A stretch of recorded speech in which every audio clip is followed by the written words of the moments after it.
Bienvenidos a la segunda clase de la asignatura Parasitología. Les habla la profesora Diana Gratero. En esta unidad temática estudiaremos el análisis integral de las heces. El contenido de esta clase incluye el análisis de las heces, cómo está constituida la muestra de heces, las partes del coproanálisis, describiendo cada una de sus partes, por supuesto, cómo debe hacerse la recolección de la muestra y los métodos de diagnóstico de fijación y detención utilizados. El análisis de las heces es uno de los exámenes más repudiados y al que se le presta la menor importancia dentro de los exámenes de laboratorio que realiza el bioanalista. Primero, porque por instinto uno tiende a tener repulsión por la materia fecal, sobre todo si pertenece a otra persona. En segundo lugar, porque su olor no suele ser agradable y en algunos casos la muestra de heces tiene un olor peor que en otros, y esto lo veremos más adelante. Por eso el bioanalista lo que generalmente hace es tratar de procesar esa muestra lo más pronto posible para evitar estar mucho tiempo en contacto con ella, y el análisis de la muestra se restringe solo a la identificación de las formas parasitarias que pudiesen estar presentes allí, es decir, lo que vemos en el microscopio. Y nos olvidamos que muchas veces la muestra de heces puede revelar la existencia de una amplia gama de entidades patológicas que nada tiene que ver con un cuadro parasitario. ¿Cómo es esto? Pues simplemente las características macroscópicas y físico-químicas de la muestra de heces varían con las condiciones fisiológicas del individuo. Por lo tanto, la muestra de heces es capaz de revelar una gran cantidad de aspectos, como por ejemplo, cómo es la alimentación de ese individuo, el nivel de hidratación que tiene, si presenta hemorragias intestinales, si existe algún proceso infeccioso, etc. Condiciones normales y patológicas que nada tiene que ver con la presencia de parásitos. Todo esto lo veremos en la clase de hoy. Es por eso que la asignatura Parasitología consideró conveniente la inclusión en el programa de esta primera clase que se denomina Análisis Integral de las heces y Coprología, en la cual no nos vamos a enfocar en la búsqueda de un parásito dado, ni aprender su morfología ni su forma diagnóstica. Más bien lo que queremos es crearle conciencia a ustedes, futuros bioanalistas, sobre la importancia que tiene este tipo de examen y de que traten de sacarle el máximo de información en el procesamiento de una muestra de heces. ¿Es horrible procesar la muestra de heces? Sí, es horrible procesar la muestra de heces, pero veremos más adelante que si lo hacemos, cuántas cosas nos puede revelar esa simple muestra de heces. En esta clase nos enfocaremos principalmente en conocer lo que es normal en la muestra de heces para luego diferenciar de lo que es patológico. Por lo general, en laboratorios grandes como el laboratorio César Archefón, en la clínica Guerra Mende, en la clínica La Viña, etc., se disponen de una gran cantidad de bioanalistas en donde cada uno de ellos están asignados a distintas áreas. Por ejemplo, uno está en la hematología, otro está en la bioquímica, otro está en la orina, hay un bioanalista para el área de microbiología y hay otro bioanalista exclusivamente para el análisis de la muestra de heces. ¿Qué ventaja tiene esto? Bueno, esto asegura un rápido procesamiento de las muestras y en este caso se evitan errores diagnósticos debido al retardo en el procesamiento de la muestra. ¿Cómo es esto de errores diagnósticos debido al retardo? Bueno, en los casos de muestras como la orina y la heces, que normalmente contienen bacterias, con el almacenamiento a temperatura ambiente, estas bacterias proliferan replicándose cada 20 minutos, lo que provoca cambios de pH y esta variación de pH ocasiona la destrucción de las formas parasitarias que pudiesen estar presentes allí. ¿Qué pasa en un laboratorio pequeño donde hay un solo bioanalista o dos bioanalistas? Generalmente lo que se hace es que se procesa la hematología, luego la bioquímica, luego la orina y por último, cuando me acuerdo, la heces. Esto quiere decir que si la muestra de heces llega al laboratorio a las 7 de la mañana, viene a ser procesada aproximadamente a las 11 de la mañana. Y esas 4 horas a temperatura ambiente, si la muestra de heces tenía cierto tipo de parásito, estos se destruyen por la proliferación bacteriana y las condiciones del medio ambiente. Entonces uno cuando ve la muestra al microscopio no ve nada en la muestra porque estuvo mucho tiempo esperando antes de procesarla y se murieron los parásitos.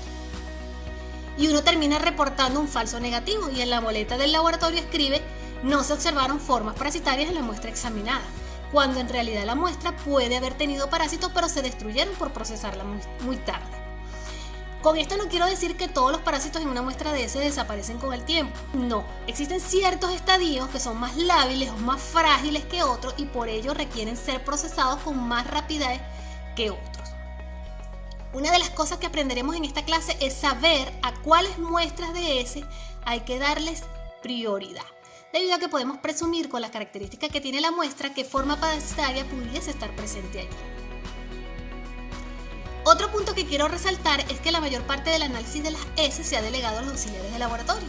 Esto es bueno porque nos ayuda, pero más adelante veremos que el análisis de la muestra de heces se divide en tres partes: el análisis macroscópico, un análisis bioquímico que no siempre se realiza, y el análisis microscópico. En el análisis macroscópico se toman las características físicas que tiene la muestra de S y muchas veces esas características nos dan una idea de lo que veremos en el análisis microscópico. Pero generalmente esto lo realiza el auxiliar de laboratorio, quien anota las características de la muestra de S y nos sirve la muestra de S en una lámina portaobjeto. Por lo tanto, el bioanalista solamente se sienta al microscopio y busca ver si existen o no formas parasitarias en esa muestra, sin tener idea de cómo es el aspecto de esa muestra de S. A lo mejor tenemos en el microscopio una muestra diarreica con moco y no vemos formas parasitarias, simplemente lo reportamos, no se observaron formas parasitarias en la muestra de S. Y como no sabemos que se trata de una muestra diarreica con moco, menos sabremos a qué se debe la diarrea, si es de origen bacteriano o si tenía formas parasitarias, que se alisaron para el momento en que se examinó la muestra. Por lo tanto, entonces, la actitud de ustedes, futuros bioanalistas de ahora en adelante, debe ser o bien examinen bien las características de la muestra de S antes de verla al microscopio para asegurarse del reporte que ustedes están dando, o bien entrenan al auxiliar para que nos indique a tiempo las muestras que hay que darle prioridad. ¿Cómo saber cuáles son estas muestras? Esto lo veremos en el transcurso de la clase. Por lo tanto, una vez que hemos tomado conciencia de la importancia de la muestra de S y la información que nos aporta, vamos a ver en primer lugar en qué consiste la muestra de S y cómo se puede modificar tanto su aspecto como su cantidad. Vamos a ver también cómo lo que es normal en la muestra de S para luego diferenciar de lo que es patológico. La muestra de S representa el modo de eliminación de todos aquellos compuestos de la dieta que no fueron absorbidos por el intestino. Nuestro sistema digestivo funciona de una manera similar a una planta de reciclaje. Toma todo lo que necesita de los materiales, en este caso de los alimentos, y luego tritura y mezcla el resto de los residuos para eliminarlos en forma de heces.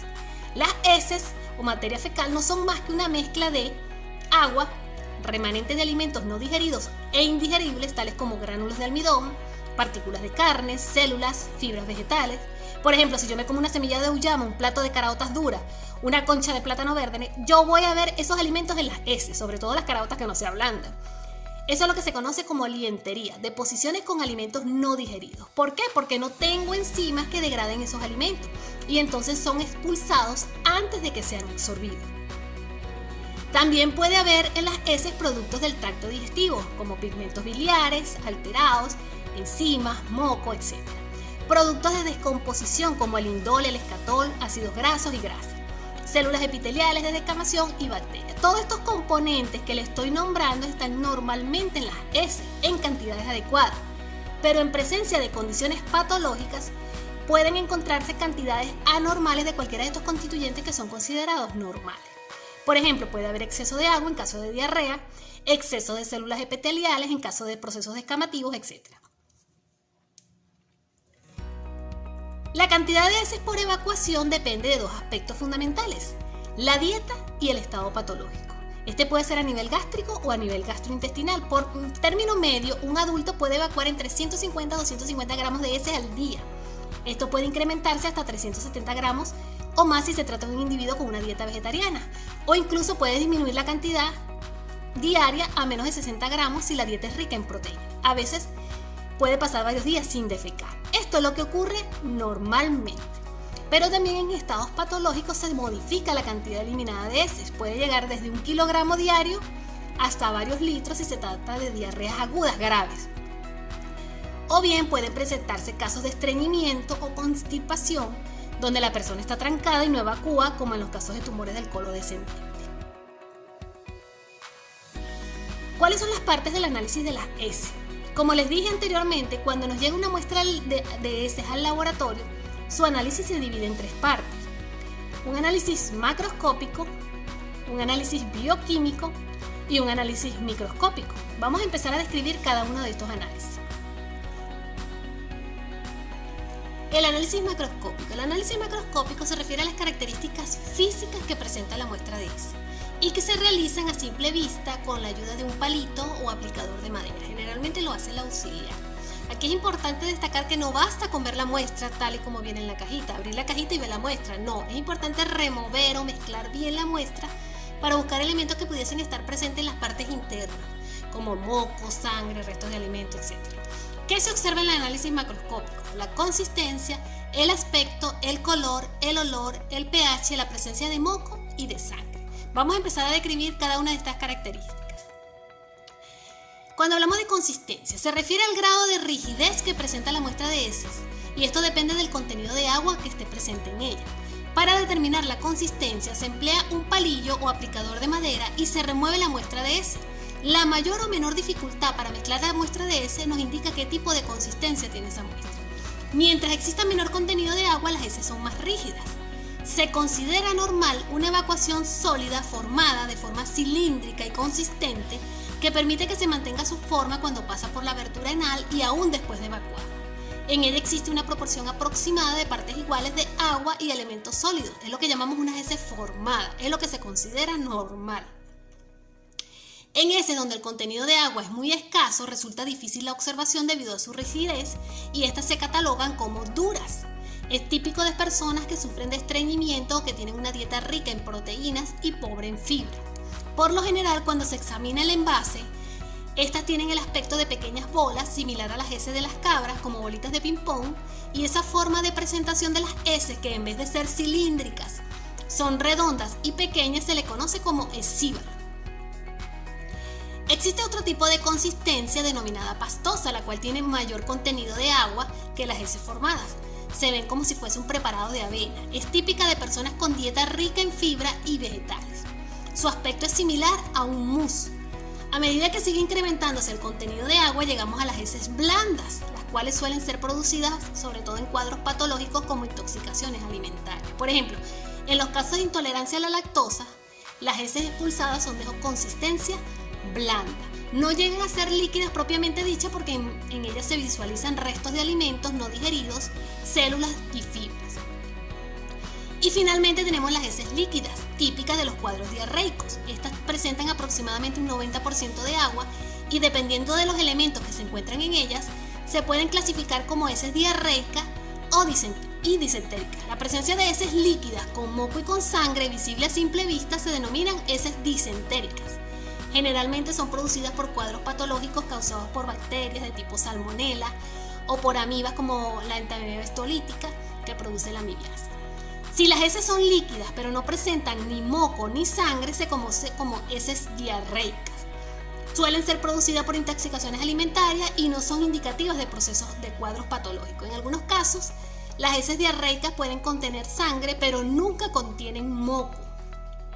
El moco es indicativo de que hay un proceso inflamatorio del tracto gastrointestinal causado por patógenos. Existe lo que se llama la escala de heces de Bristol o la tabla de Bristol, la cual fue desarrollada por médicos de la Universidad de Bristol y es utilizada en medicina para clasificar la forma como se presenta la muestra de heces después de evacuada, por supuesto. Que esta forma como se presenta la muestra va a depender también del tiempo que pasa esa muestra a nivel del colon. Es usada en medicina porque cada tipo de forma como se presenta la muestra de heces tiene una interpretación médica. Hay 7 tipos de clasificaciones. La tipo 1 es la que se parece a excrementos de conejo. Trozos duros y separados, como nueces, pasan con dificultad. Los llamados escíbalos. La interpretación médica en este caso es estreñimiento importante. Son las muestras duras. La tipo 2 se parece a un racimo de uvas con forma de salchicha pero grumosa. Esta es indicativo de un ligero estreñimiento. La tipo 3 y 4 es considerada normal. La 3 se parece a una mazorca de maíz como una salchicha pero con grietas en la superficie debido a que conserva la forma del intestino. Y la tipo 4 se parece a salchicha como una salchicha o especie de serpiente lisa y blanda. Estos son los 2 tipos de heces ideales ya que son las más fáciles de defecar. La tipo 5 se parece a nuggets de pollo, son bolas blandas con los bordes definidos que pasan con facilidad a través de la abertura anal. La interpretación médica es falta de fibra. La tipo 6 se parece a avena, trozos vaporosos o suaves con bordes desiguales que se presentan en ligera diarrea. Y la tipo 7 se parece a salsa, que es acuosa, sin trozos sólidos, totalmente líquida, sobre todo en los casos de diarrea importante. La otra característica a examinar en el análisis macroscópico es el aspecto. El aspecto se refiere a la uniformidad de la muestra de heces. Si al revolver la muestra de heces se observa igual, tanto en la parte interna como en la parte externa, el color es constante, se dice que tiene un aspecto homogéneo. Esto es poco frecuente y es típica en los recién nacidos. Cuando se identifica presencia de diferentes elementos como restos de alimento, presencia de moco, de sangre, de fibras vegetales, muy común en las personas que comen vegetales, el aspecto se cataloga como heterogéneo. Es allí donde uno se da cuenta de la calidad del análisis cuando uno hace un examen en un laboratorio y observa que el reporte dice aspecto homogéneo y en el mismo reporte se reportan la presencia de moco y sangre en el mismo análisis macroscópico. Esto no debe ocurrir. Generalmente esto es debido a que el auxiliar es el que toma las características de la muestra de S y desconoce estos aspectos. Y peor aún el bioanalista que no se cercioró de esto al firmar el reporte. Entonces no debe pasar, debemos diferenciar lo que es un aspecto homogéneo de lo que es un aspecto heterogéneo. El color. Normalmente las S presentan un color marrón en aquellas personas que tienen una alimentación mixta, balanceada. Sin embargo, puede apreciarse cambios de color asociados a la dieta y estados patológicos. Una dieta rica en vegetales produce heces de color marrón claro, incluso con tintes verdosos. Una dieta rica en proteínas tiende a oscurecer las heces, tomando un color marrón oscuro. En los lactantes, las heces tienden a ser amarillo claro debido fundamentalmente a la dieta a base de leche. ¿A qué se debe el color de las heces? El color de las heces está dado por las sales biliares, básicamente por derivados de las sales biliares conocidos como porfirinas, que son productos de la degradación de la bilirrubina. El pigmento se conoce como estercobilina.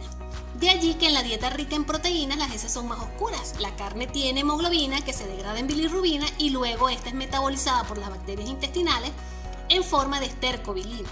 Mientras más se come carne hay más hemoglobina y se produce más estercobilina que oscurece más las heces.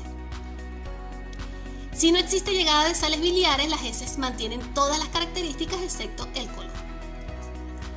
Cuando existen procesos patológicos, una de las cosas que se modifican más rápidamente es el color de las heces. Por ejemplo, en cuadros obstructivos de las vías biliares y hepáticas se producen heces de color blanco grisácea. Estas se conocen como heces acólicas. Por lo tanto, fíjense que algo tan básico como el color de las heces puede indicar un cuadro bastante grave en el paciente. Si un médico en un examen de rutina ve esto, lo primero que va a que mandarle a hacer al paciente es una determinación de concentración de bilirrubina en sangre. Ojo, hay medicamentos como el bario que se usan para realizar estudios radiológicos como medio de contraste que hace que las heces se vean blancas o de color claro, pero de eso hablaremos más adelante. Entonces, cuando hablamos de heces acólicas nos referimos cuando hay cuadros obstructivos de las vías biliares y hepáticas. ¿Cómo se reporta el color? Blanco grisáceo para el caso de estas heces. Puede presentarse heces de color rojo que pueden deberse a la ingesta de ciertos alimentos. Por ejemplo, si yo como mucha remolacha, las heces pueden ser rojas o por procesos hemorrágicos en el tracto digestivo. Si se observa sangre o un color rojo rutilante, rojo vivo, rojo escarlata, indica la presencia de hemorragias en la parte baja del tracto gastrointestinal, como por ejemplo en el colon, el recto. Esto se denomina hematoquexia.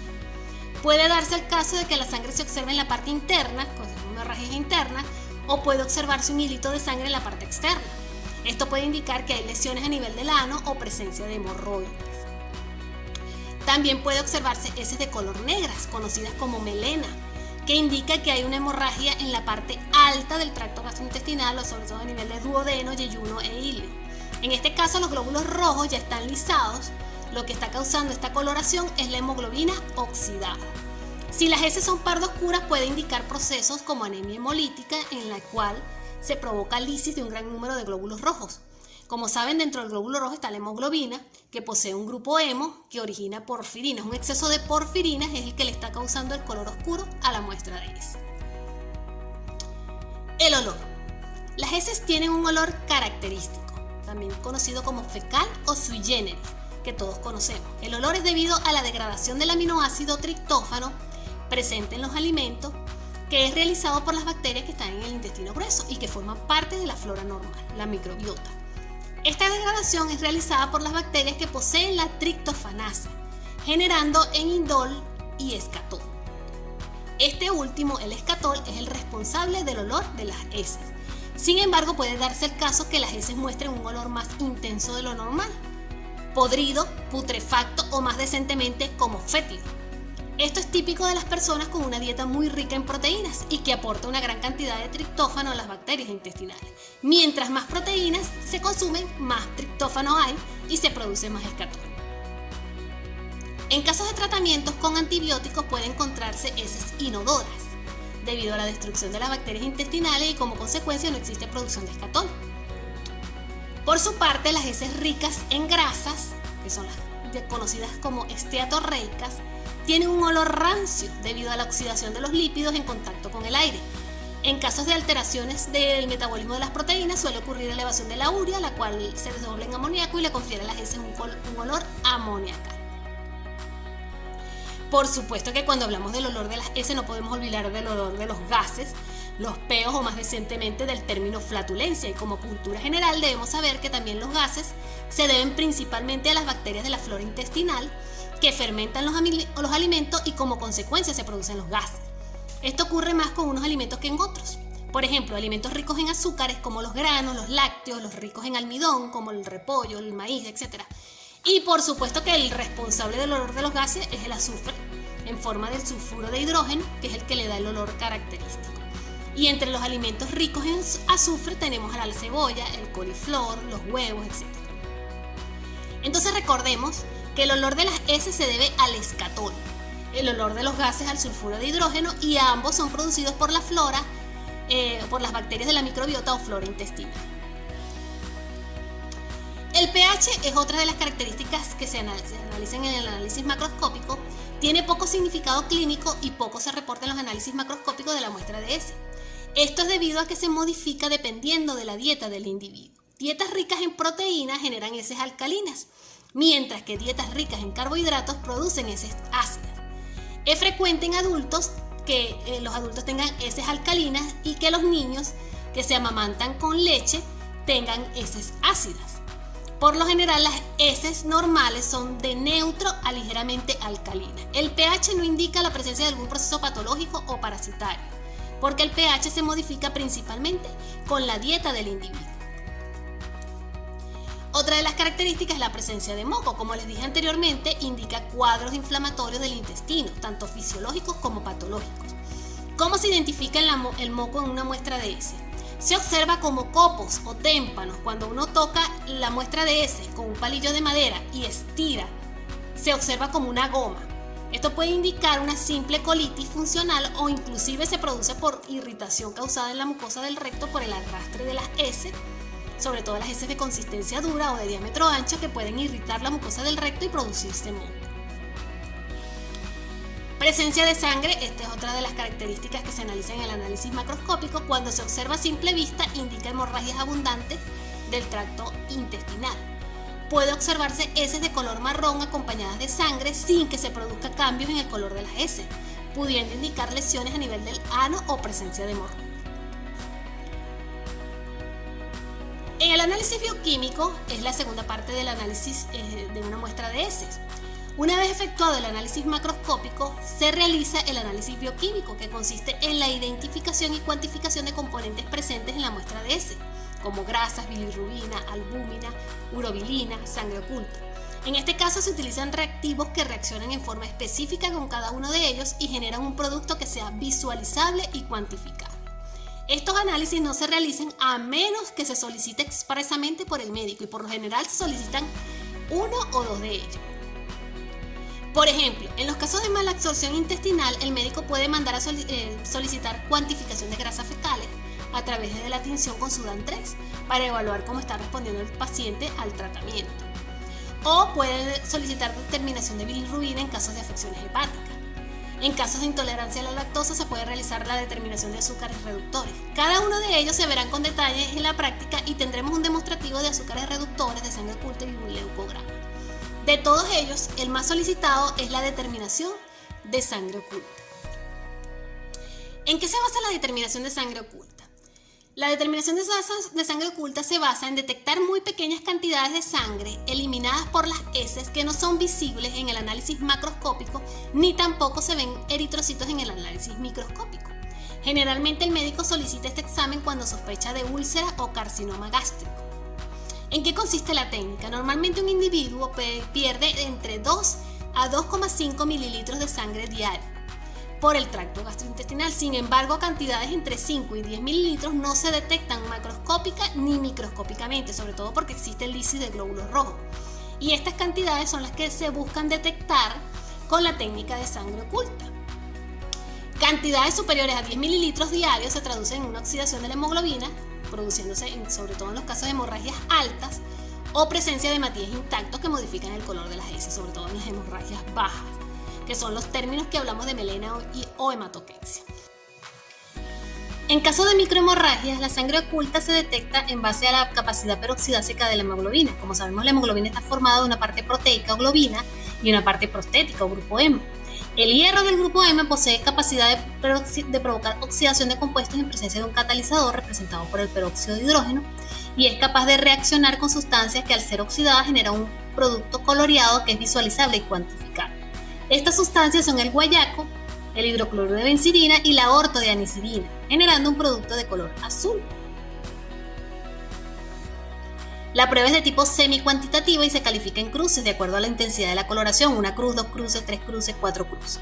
Existen varios tipos de kit en el laboratorio y el grado de sensibilidad varía según la sustancia empleada. Los que emplean, por ejemplo, hidrocloruro de benzidina son los más sensibles.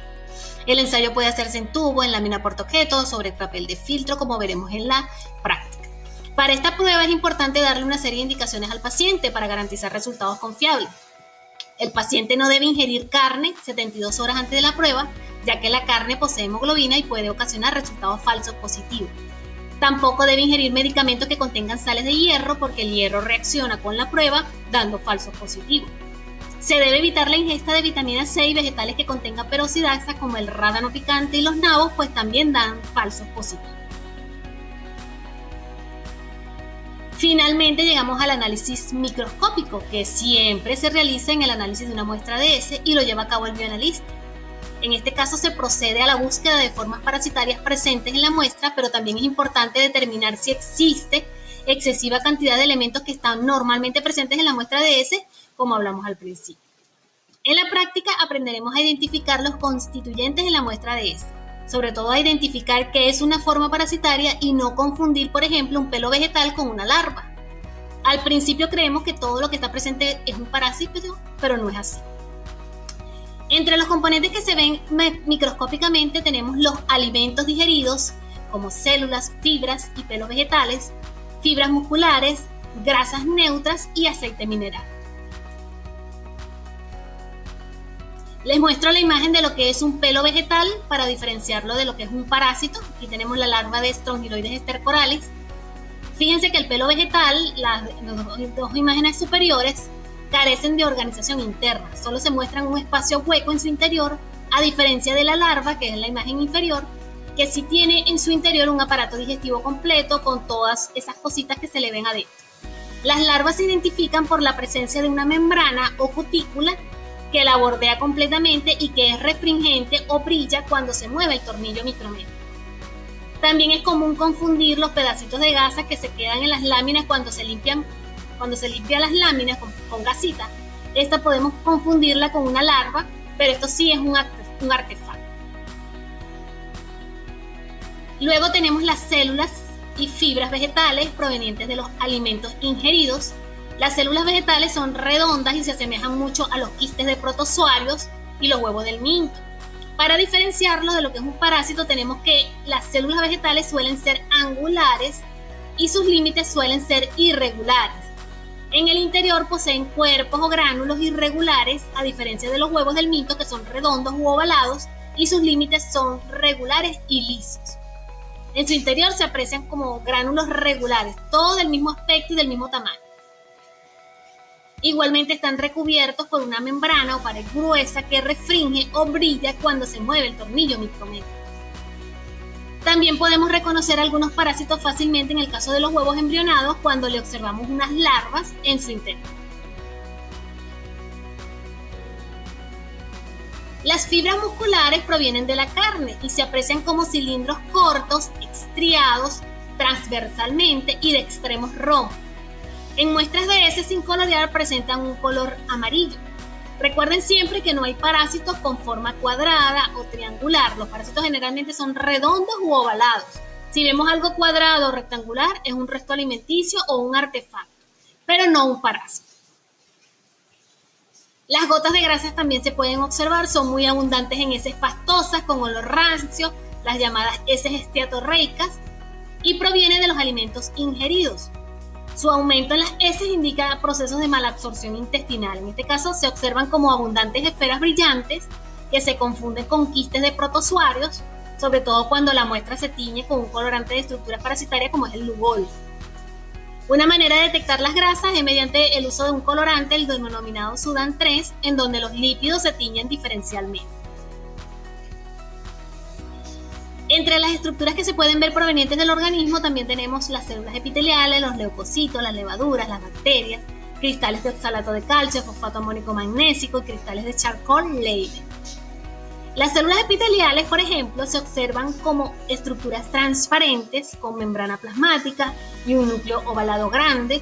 Suelen ser grandes como una hoja de cebolla, se pueden observar en forma aislada o en acúmulos, varias células unidas entre sí. La presencia de una o dos células por campo es normal, sin embargo, cuando se observa en grandes cantidades, sobre todo en acúmulos, se debe reportar, ya que indica que hay un proceso irritativo descamativo de la mucosa causado por patógenos.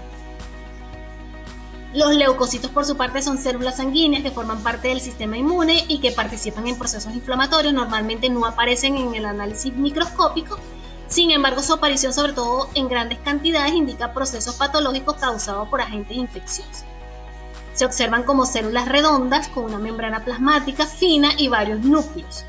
Estos suelen confundirse con quistes de protozoarios y una manera de diferenciarlo es girando o dándole al tornillo micrométrico y observar el contorno. Por lo general, los quistes poseen una pared gruesa y refringente, mientras que los leucocitos tienen una membrana plasmática fina que no refringe, que no brilla. La presencia de levaduras también puede verse en un análisis de las heces en cantidades muy pequeñas, se considera normal.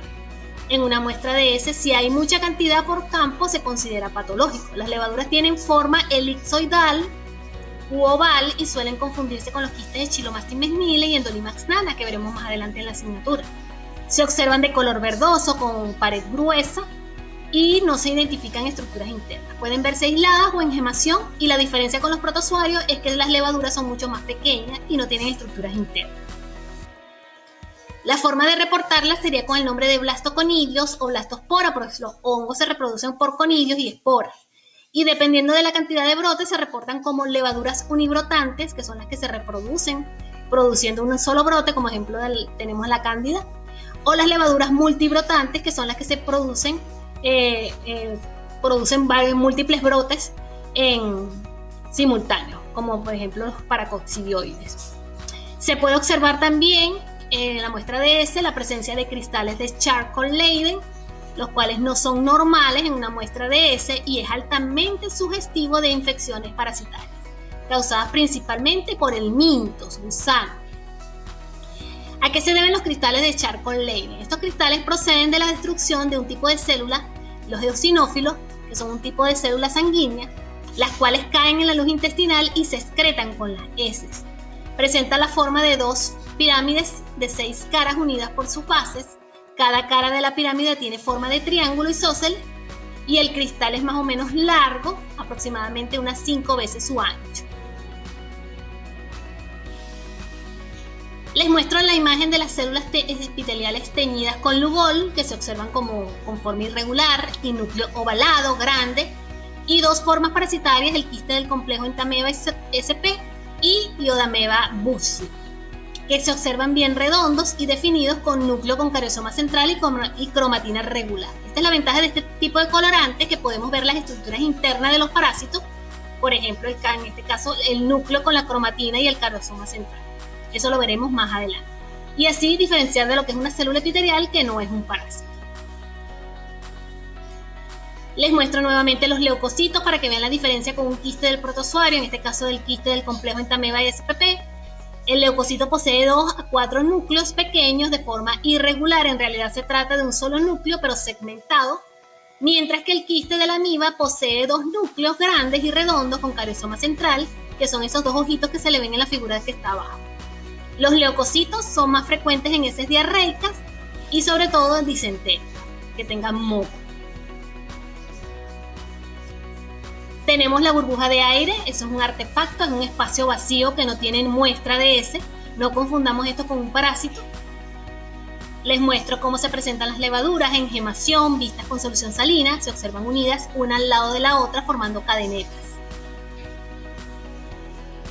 Estas levaduras se pueden confundir con quistes de Endolimax nana, las cuales se diferencian en solución salina porque los quistes son un poco más grandes y tienen núcleos en su interior que refringen o que brillan con la luz del microscopio. También pueden verse las hifas, que es un tipo de hongo que aparece en las infecciones por candidiasis intestinal. Como ya les mencioné, se reportan como levaduras unibrotantes.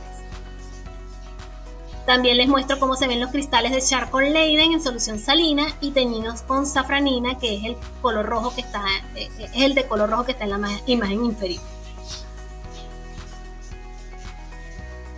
Las formas parasitarias que veremos en las heces pueden ser huevos, larvas y adultos de helmintos y trofozoitos y quistes de protozoarios.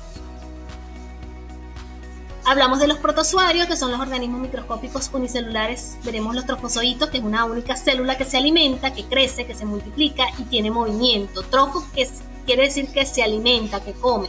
Zoito, animalito. Son muy frágiles este estadio del parásito y suele estar presente en heces con alto contenido de agua, sobre todo heces diarreicas, disentéricas e inclusive hasta heces blandas. Cuando las condiciones cambian y hay deshidratación, ese mismo trofozoito secreta una pared externa que lo protege y se transforma en un quiste. El quiste puede presentarse en heces de cualquier consistencia, desde heces diarreicas hasta heces duras. En el caso de los helmintos, por ejemplo, los gusanos, estos son organismos pluricelulares eucariotas y las morfologías que veremos serán huevo, larva y gusano adulto. Son más resistentes que los protozoarios y están presentes en heces de cualquier consistencia. Les muestro una imagen de un huevo de Trichuris trichiura por el método de Cato y cómo se ven los adultos de Ascaris lumbricoides, que pueden medir hasta 50 centímetros de largo. Las larvas teñidas de Strongyloides stercorali con todo su sistema digestivo teñido. Y cómo se ven los quistes de Endolimax nana y Entamoeba coli con solución salina y Lugol. Con solución salina los núcleos refringen o brillan y con Lugol los núcleos se tiñen. Con solución salina la imagen inferior y con Lugol las imágenes superiores. Finalmente, para garantizar un buen análisis de la muestra de heces no basta con un buen procesamiento, es decir, tener el mejor bioanalista para la identificación microscópica o el mejor auxiliar para describir las características macroscópicas. Es importante cuidar también la calidad de la muestra que llega al laboratorio. Muchas veces, como se piensa que es una muestra que no presenta mayores complicaciones para su recolección, no se instruye al paciente sobre los cuidados que se deben tener a la hora de su envío al laboratorio. Por lo tanto, en una recolección adecuada hay que tener en cuenta 3 factores que son importantes. Las indicaciones al paciente, en segundo lugar, la fijación de ciertas muestras que lo ameritan y el procesamiento de esa muestra una vez que llega al laboratorio. En cuanto a las indicaciones al paciente, es responsabilidad del personal de salud instruir a la persona encargada de recolectar la muestra para obtener un material adecuado y satisfactorio. El recipiente para la recolección debe ser apropiado, debe estar estéril, que venga en un recolector de heces, inclusive si son heces diarreicas o líquidas, puede venir en un recolector de orina, pero que esté estéril. No aceptar muestras que vengan en frascos de compota, en frascos de crema o de mayonesa, así estén lavados, por favor. Se puede indicar al paciente evacuar encima de un papel limpio y de allí transferir una pequeña cantidad al recolector que va a llevar al laboratorio. También se pueden usar vasos de cama limpios y secos, pero no permitiendo que el paciente orine dentro del recipiente, puesto que la orina no debe estar, o la muestra no debe estar contaminada con agua o con orina. El agua y la orina pueden destruir a los trofozoitos y en este caso el bioanalista pudiese reportar un falso negativo a consecuencia de la contaminación de la muestra de heces. Debe recomendársele a los pacientes que no contaminen la parte exterior del recipiente ni lo llenen demasiado, explicarle que no hace falta tanta muestra, que no exagere, que no llene tanto hasta el borde del recipiente. Y nosotros al momento de abrirla, hacerlo gradualmente, con cuidado, porque el gas que con frecuencia se acumula puede dar lugar a la liberación explosiva del contenido, sobre todo cuando el recipiente está excesivamente lleno. Es conveniente tener presente que existen ciertas sustancias, tales como el bario, el bismuto, los antibióticos, que hacen que la muestra no sea satisfactoria y adecuada para un examen de laboratorio. Entonces, un paciente que haya tomado bario va a tener heces blancas, un paciente que haya tomado bismuto va a tener heces negras. Y no puede tomársele una muestra para un examen de heces sino después de 7 a 10 días, porque esta muestra va a tener un color que no es lo normal.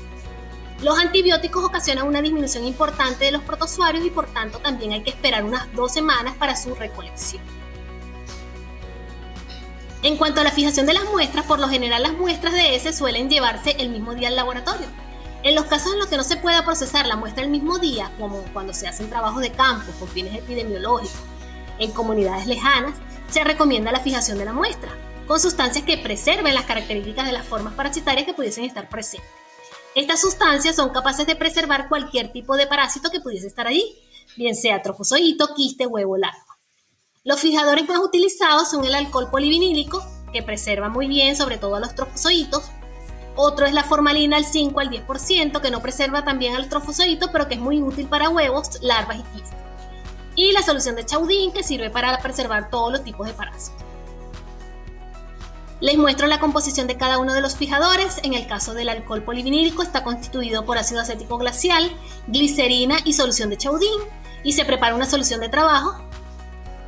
En el caso de la formalina tiene formaldehído y se utiliza el 5% para quistes y ooquistes y al 10% para huevos y larvas. Y en el caso de la solución de Chaudin tiene cloruro de mercurio, agua y etanol y se prepara también una solución de trabajo. Para la fijación se utiliza una parte de heces y 2 a 3 partes de fijador. Al paciente se le da el envase con el fijador y se le marca una línea de distancia a donde debe llenar con la muestra de heces. Se le dice que agregue S hasta que alcance esta marca y de esa forma se preservan las formas parasitarias. En cuanto al procesamiento en el laboratorio, la muestra debería ser examinada inmediatamente después de haber sido recibida en el laboratorio. Lo ideal es que la muestra diarreica o disentérica se examine dentro de los primeros 30 minutos después de emitida. Lamentablemente la carga de trabajo no lo permite. En estos casos se recomienda tomar las características macroscópicas y darle prioridad a las muestras que sean líquidas, debido a que estas podrían tener trofozoitos que son muy frágiles y deben procesarse de inmediato. Si no es posible hacerlo, se puede colocar la muestra en la nevera a 4 grados y cuando se vaya a procesar se incuba unos 30 minutos a 37 grados. Esto debido a que los trofozoitos son móviles a 37 grados y el tipo de movimiento ayuda a su identificación. La muestra de heces que son duras, formadas o pastosas pueden esperar hasta el final de la mañana o pueden conservarse sin fijación en la nevera durante 24 horas. En cuanto a los métodos diagnósticos, algo muy importante es seleccionar qué tipo de técnica vamos a utilizar para identificar las formas parasitarias. En este sentido existen diferentes tipos de métodos diagnósticos: método directo, método de concentración y también la fijación y coloraciones permanentes. Como método directo tenemos la solución salina, que es una solución isotónica de cloruro de sodio, donde se pueden ver todas las formas parasitarias. La solución de Double O'Connor o Lugol es una solución salina fisiológica en la cual se han disuelto cristales de yodo y sirve para colorear las estructuras internas de los parásitos. Es útil para identificar huevos, larvas y quistes, pero destruye a los trofozoitos. Es por ello que toda muestra que llega al laboratorio obligatoriamente se procesa con salina y eventualmente se hace con Lugol. La salina permite visualizar cualquier tipo de estructura parasitaria, trofozoitos, quistes, huevos y larvas. Y el Lugol nos ayuda a ver ciertas características internas de los quistes, sobre todo, y de los huevos, que nos facilitan la identificación de esa forma parasitaria. Les muestro la composición de las soluciones. La solución salina está constituida por cloruro de sodio al 0,85% y la solución de Lugol que tiene ioduro de potasio, cristales de yodo, y también se prepara una solución de trabajo. El procedimiento lo veremos en la práctica, donde agarramos una lámina portaobjeto, colocamos una gotica de salina y una gotica de Lugol, tomamos con un palillo de madera una pequeña muestra de ese y mezclamos con movimientos circulares, primero con salina y luego con Lugol, y finalmente cubrimos con una lámina cubreobjeto y observamos al microscopio con objetivo de 10 y 40x. Con respecto a los métodos de concentración, se utilizan para concentrar las formas parasitarias. Es como si tratáramos de sacar todos los huevos, quistes, larvas, etcétera, que están en la muestra y separarlos del resto de las heces. Se fundamentan en la densidad de la forma parasitaria. Si el parásito es pequeño y liviano, se emplean soluciones densas que permiten que él flote, que son los llamados métodos de flotación. Si por el contrario es grande y pesado, se procura que el parásito sedimente, que son los llamados métodos de sedimentación. Entre los métodos que vamos a ver tenemos el método de Cato, el método de Faust, el método de Willis, el método de Bergman. Cada uno de ellos los veremos dependiendo del parásito que se esté identificando. En cuanto a la fijación y coloración permanente, son útiles para identificar cualquiera de las 4 formas parasitarias y tienen la ventaja de que esa lámina puede ser empleada para consultas con otros laboratorios, así como también para funciones docentes y de investigación. Entre las tinciones que veremos tenemos la tinción de Quenzel, King-Yu, la solución acuosa de azul de metileno y la hematoxilina férrea. Les muestro cómo se ven los quistes de Entamoeba coli con azul de metileno con todos sus núcleos característicos de estos quistes. Cómo se ve el trofozoito de Entamoeba fragilis con coloración de Quenzel, que es una coloración específica para trofozoitos. Las coloraciones para protozoarios, cómo se ven los parásitos con la coloración de hematoxilina férrica y tricrómica, y la coloración de King-Yu, que se utiliza para coccidios. En la medida que ustedes avancen en los diferentes temas, verán cuáles son las técnicas de concentración y de coloración permanente para cada caso. Esto es toda la clase de análisis de las heces. Les muestro la bibliografía consultada y espero que el material haya sido entendible y de utilidad para todos. Muchas gracias.